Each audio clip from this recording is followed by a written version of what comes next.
Bonjour, maintenant on va expliquer le cyclotron. C'est quoi le cyclotron? Le cyclotron, c'est un accélérateur de quoi? De particules. C'est tout simplement ça, c'est un accélérateur de particules. Mais de quoi il est formé le cyclotron? Le cyclotron est formé de deux parties demi-cylindriques où règnent des champs magnétiques uniformes. Ces champs vont être parallèles aux axes de ces demi-cylindres. Les deux demi-cylindres sont séparés par une région étroite où règne un champ électrique uniforme perpendiculaire aux surfaces délimitant les deux demi-cylindres. Cette région, c'est la région qui accélère la particule. C'est la région accélératrice de la particule. Dans cette région, la particule est accélérée. Donc, la partie essentielle ou la partie qui accélère la particule, c'est la partie qui se trouve entre les deux demi-cylindres où règne un champ électrique E, perpendiculaire aux surfaces délimitant l'intervalle étroit ou la région étroite séparant les deux demi-cylindres. Mais d'où provient E? D'où provient le champ électrique qui accélère la particule? Ce champ provient d'une tension électrique alternative qu'on va supposer sous cette forme. C'est une tension alternative appliquée aux surfaces M et M' délimitant l'intervalle étroit entre les deux demi-cylindres. Cette tension travaille de la manière suivante. Elle est positive pendant la première demi-période, négative pendant la deuxième, puis positive dans la troisième, mais pendant cet intervalle de temps, pendant une demi-période, cette tension demeure quoi? Demeure constante. Demeure constante. Pendant la deuxième demi-intervalle de temps, cette tension demeure quoi? Constante. Tout le monde d'accord? Maintenant, comment on va expliquer l'accélération d'une particule par le cyclotron? Par le cyclotron. Maintenant, on va supposer, pour simplifier, qu'on a un proton qui quitte le point O avec une vitesse négligeable. Ce proton se trouve dans le champ électrique. Elle est soumise alors à une force électrique qui transfère le proton du point O vers le point A et par suite, elle va accélérer le proton. Je veux utiliser le théorème de l'énergie cinétique appliqué au proton. Delta EC, la variation de l'énergie cinétique appliquée sur le proton lors de son passage du point O au point A1 est égale à la somme des travaux des forces agissantes. La seule force agissante, évidemment, on va négliger le poids de la particule. La seule force agissante, c'est la force électrique. C'est donc la variation de l'énergie cinétique est causée par le travail de la force électrique F appliquée sur le proton lors de son passage de O au point A1. Tout le monde d'accord? Maintenant, à quoi est égal le travail de cette force? C'est QU au A1. La tension entre O et A1, c'est la tension UMM'. Donc, c'est QUMM'. La variation de l'énergie cinétique de l'électron lors de son passage de O à 1, c'est QUMM'. Maintenant, la variation de l'énergie cinétique de la particule est positive. Nous sommes dans la phase d'accélération de cette particule, c'est-à-dire la variation EC de l'énergie cinétique de la particule entre O et A1 doit être positive, et puisqu'on travaille sur un proton, la charge du proton est positive, et par suite UMM' doit être quoi? positive. Donc, la tension UMM' qui fait accélérer le proton lors de son passage de O à A1 doit être quoi? Positive. Maintenant, la particule est accélérée, il entre dans la région magnétique avec une vitesse V1. Cette vitesse est perpendiculaire à B. Toute particule entre dans un champ magnétique avec une vitesse perpendiculaire au champ magnétique. Elle va décrire une trajectoire circulaire avec une vitesse quoi constante. Va décrire un mouvement circulaire uniforme dans ce champ magnétique. Le mouvement circulaire a un rayon R1. Ce rayon R1 est donné par la formule la masse de la particule multipliée par la vitesse d'entrée CV1 divisé par la valeur absolue de la charge de la particule fois l'intensité du champ magnétique. Mais puisqu'on travaille sur un proton par exemple, Q est quoi? Q est positif. On peut enlever la valeur absolue. Le mouvement de la particule dans le champ magnétique est uniforme, c'est-à-dire la vitesse d'entrée dans le champ c'est V1 et la vitesse de sortie est aussi quoi? V1. Mais dans ce cas, V1 est opposé à ce V1. Le proton maintenant est jeté dans le champ électrique, elle est soumise à une force électrique et par suite l'électron est accéléré en passant de A'1 à A2. Tout le monde d'accord? Nous sommes dans le champ qui accélère le proton. Chaque fois le proton est jeté dans le champ électrique, elle est accélérée par ce champ. Tout le monde d'accord? Maintenant, en passant de A'1 à A2, l'énergie cinétique de l'électron va augmenter et en appliquant aussi le théorème de l'énergie cinétique delta EC de A'1 à A2 égale quoi? Le travail de la force électrique qui est quoi? QU A'1 A2. A'1 A2, la tension entre ces deux points, c'est UM'. C'est Q fois UM'. Remarquons, delta EC est toujours quoi? Est toujours positif, car toujours, cette région va accélérer l'électron. Tout ça est quoi? Est positif. Et puisque Q est positif, et par suite on obtient UM' positif, on travaille toujours sur UM', et UM' doit être quoi? Négatif. Donc, en passant de O vers A1, la tension accélératrice UM' doit être positive. En passant de A'1 à A2, la tension accélératrice doit être quoi? Négative. UM'. Donc, cette région, pour qu'il puisse jouer son rôle, c'est accélérer le proton ou accélérer la particule. Il faut que cette tension soit quoi? Soit une tension alternative, parfois positive, parfois négative. Tout le monde d'accord? Tout le monde d'accord? Car si cette tension ne change pas le signe comme ça, ne change pas le signe, si la particule est accélérée, dans cette région, la particule est décélérée par le champ électrique. Elle n'est pas accélérée par ce champ. Le rôle du cyclotron, c'est accélérer la particule. Pour cela, la tension appliquée entre M et M' doit être une tension alternative qui change le signe, par exemple, chaque demi-période.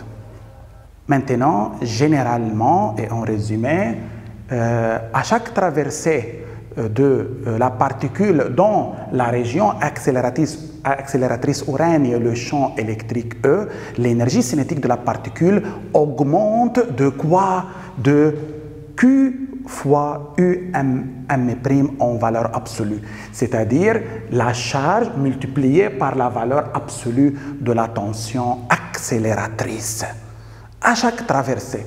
Lors du passage de la particule de O vers A1, son énergie cinétique augmente de Q fois la tension UM' en valeur absolue. En passant de A' à A2, l'énergie cinétique de la particule va augmenter de Q fois UM' en valeur absolue. De la même manière, lorsque la particule passe de A'2 à A3, son énergie cinétique va augmenter de la même valeur Q fois UM' en valeur quoi? En valeur absolue. Tout le monde d'accord jusqu'à maintenant? Tout le monde d'accord? Maintenant, c'est quoi un tour décrit par la particule dans le cyclotron? C'est le trajet décrit par la particule du point O au point A1, au point A'2, au point A2, au point A'2. C'est le départ de O jusqu'au quoi? A'2. C'est le départ d'un point de la surface délimitant un demi-cylindre et la retour à cette surface dans le même sens. Il part de haut comme ça, remarquons, et il revient à la surface au point A'2 dans le même sens. Cette trajectoire décrite par la particule représente un tour dans le cyclotron. Mais quelle est la durée de cette tour? Remarquons bien. La durée d'un tour dans le cyclotron,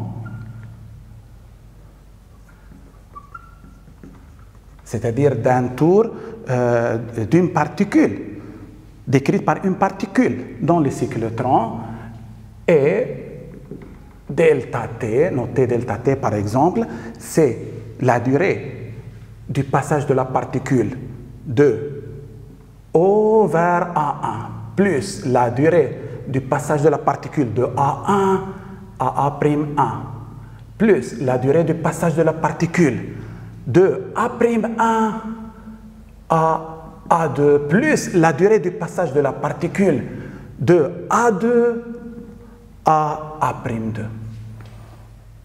C'est la somme de cette durée, de cette durée, de cette durée, de cette durée.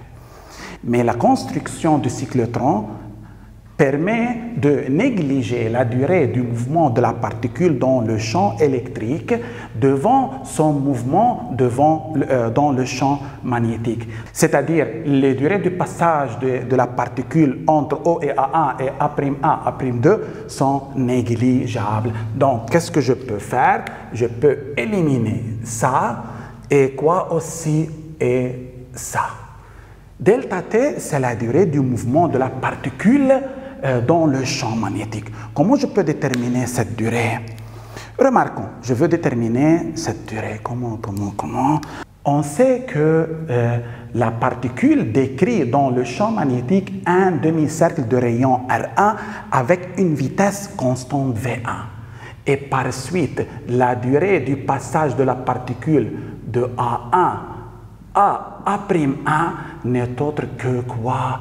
N'est autre que la distance parcourue divisée par la vitesse V1. Pourquoi le mouvement uniforme? La distance parcourue par la particule sur cette trajectoire, c'est le périmètre d'un demi-cercle de rayon R1. C'est-à-dire, c'est 2πr1 qui représente le périmètre d'un cercle, mais je veux diviser par 2. Pourquoi? Ça, c'est quoi? La durée du parcours sur un demi-cercle et non pas sur un cercle tout entier.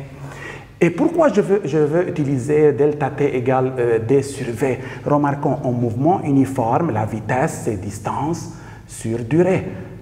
Seulement, je peux utiliser cette formule dans le cas d'un mouvement quoi? Uniforme. Et par suite, à quoi est égal delta t dans ce cas? D sur v. Tout le monde d'accord? N'oubliez pas ça. Maintenant, on obtient pi R1 sur V1. D'autre part, remarquons bien, D'autre part, on sait que le rayon d'une telle trajectoire, c'est m, la masse de la particule, fois la vitesse de la particule V1, divisé par quoi? Par la charge de la particule multipliée par l'intensité du champ magnétique. En remplaçant R1 par cette expression ici, on obtient delta T de A1 à A'1 égale quoi? Pi fois, en remplaçant ça ici, mV1 divisé par QB, aussi dans le dénominateur on a V1. Remarquons, je peux simplifier par V1 égale pi m sur QB. Cette durée est indépendante de la vitesse. Elle dépend seulement de la masse de la particule, de la charge de la particule et du champ magnétique. Donc, cette durée est indépendante de V.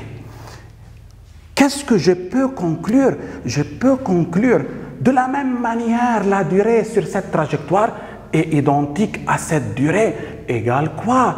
Égale D égale delta T entre les points A2 et quoi? Et A'2.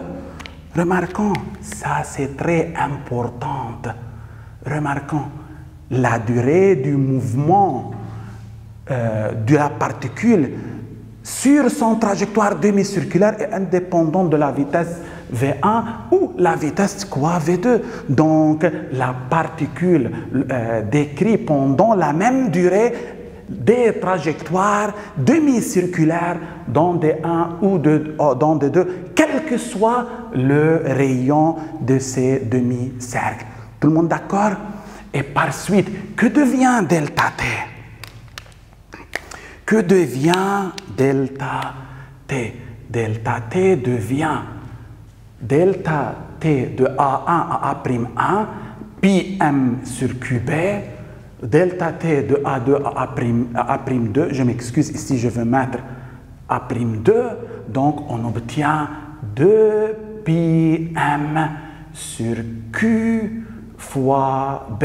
Ça c'est la durée de quoi? De un tour. La durée de quoi? De un tour décrite par le particule dans le cyclotron. Tout le monde d'accord?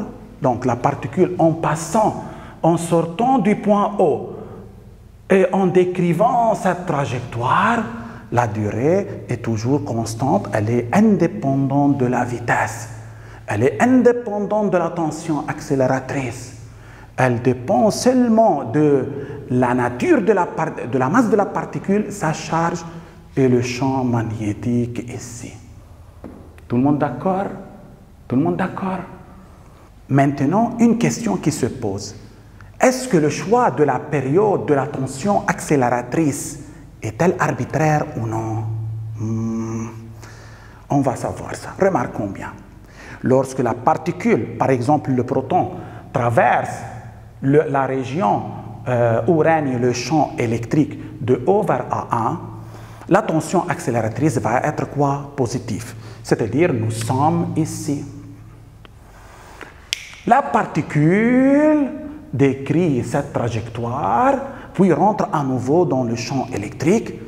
Alors, pour que la particule soit accélérée par ce champ électrique à nouveau, alors la tension accélératrice va être quoi? Négative, c'est-à-dire nous sommes ici. Lorsque la particule rentre à nouveau dans le champ électrique dans ce sens, en traversant de A'2 à A3, la tension accélératrice doit être aussi à nouveau quoi? Positive. Doit être quoi? Positive. Remarquons. On a démontré que la durée du passage de la particule ou de la marge de la particule sur sa trajectoire demi-circulaire, c'est pi m sur QB. Cette durée est indépendante du rayon, indépendante de la vitesse. ici, elle est aussi pi m sur qb. Remarquons bien. Si on suppose que la tension accélératrice conserve son signe le long de ce trajet, alors elle va changer son signe le long de ce trajet. Donc, pendant une demi-période, la tension accélératrice va conserver un signe positif qui est égal à quoi? À ça. Pourquoi? La durée du passage de la particule entre O et A1 est négligeable. Maintenant, lorsque la particule décrit ce trajet, la durée ici est négligeable. On prend seulement la durée sur cette trajectoire, c'est aussi quoi? T sur 2. Donc, la période de la tension accélératrice, c'est 2 pi m sur quoi? Sur qb. Ça, c'est la période de la tension accélératrice. Donc, la période de la tension accélératrice n'est pas arbitraire. Elle dépend de quoi? De la masse de la particule, sa charge et l'intensité du champ magnétique où règne quoi? Qui règne dans les deux demi-cylindres D1 et D2. Cette période est indépendante du champ électrique, indépendante de la tension accélératrice. Tout le monde d'accord? Pourquoi? La tension accélératrice fait changer ou augmenter la vitesse, puisque cette durée est indépendante de la vitesse, donc elle est indépendante de la tension accélératrice. Tout le monde d'accord?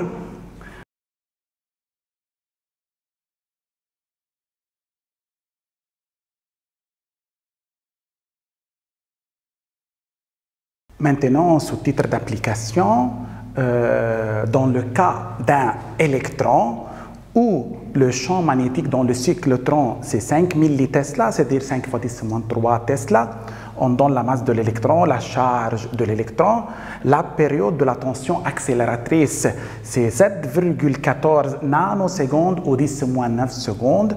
Si je veux calculer la fréquence de cette tension accélératrice, c'est l'inverse de la période, on trouve c'est 1,4 fois 10 exposant 8 Hz. Que signifie ça? Que l'électron effectue 140 millions de tours chaque seconde. 1,4 fois 10 exposant 8 Hz, c'est-à-dire 1,4 fois 10 exposant 8 cycles par seconde. Cycle, c'est ça, tour par seconde. Tout le monde d'accord? Maintenant, pour un proton qui est plus lourd que l'électron, le champ magnétique agissant, c'est 1 Tesla.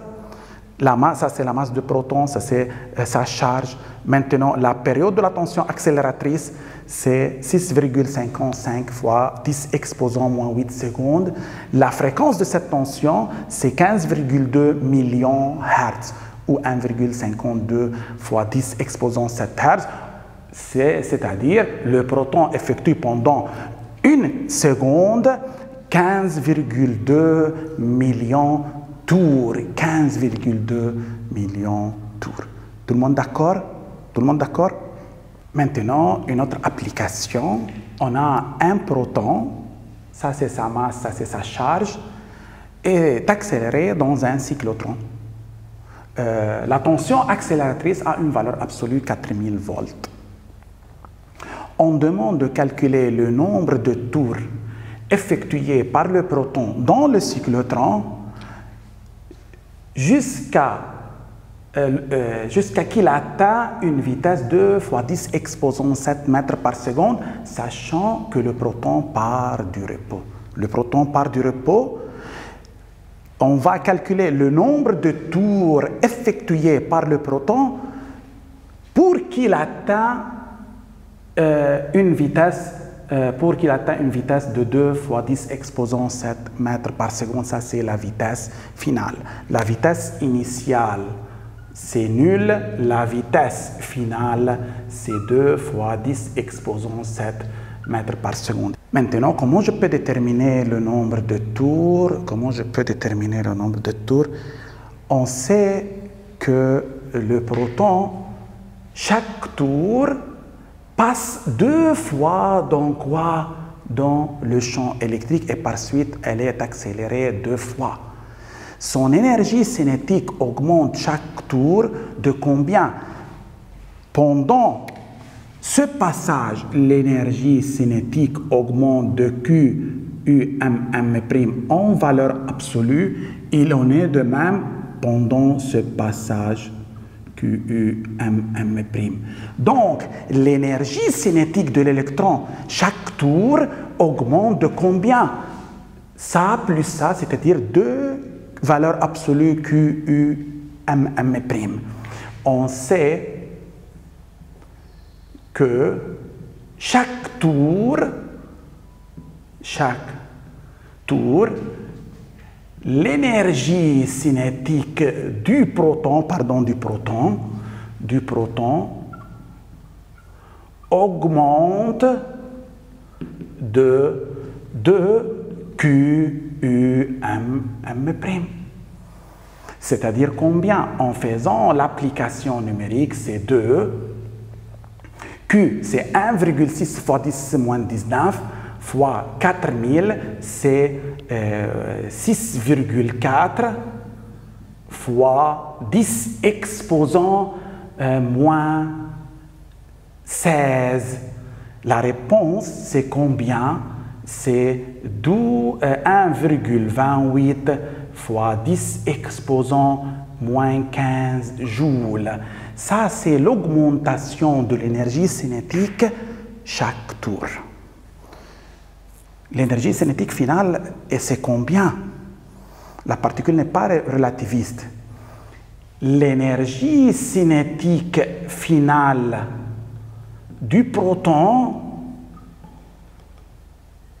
est EC final, c'est n' fois la masse du proton multiplié par V au carré, V final au carré, c'est n' masse, c'est 1,67 fois 10 exposant moins 27 fois 2 fois 10 exposant 7 au carré. Et par suite, l'énergie cinétique finale, c'est combien? C'est 3,34 fois 10 exposant moins 13 joules.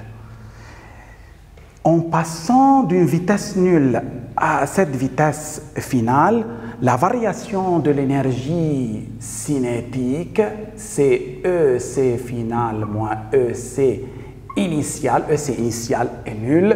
Il en reste EC final, c'est combien? C'est 3,34 fois 10 exposant moins 13 joules. Maintenant, cette augmentation de l'énergie cinétique correspondant à combien de tours?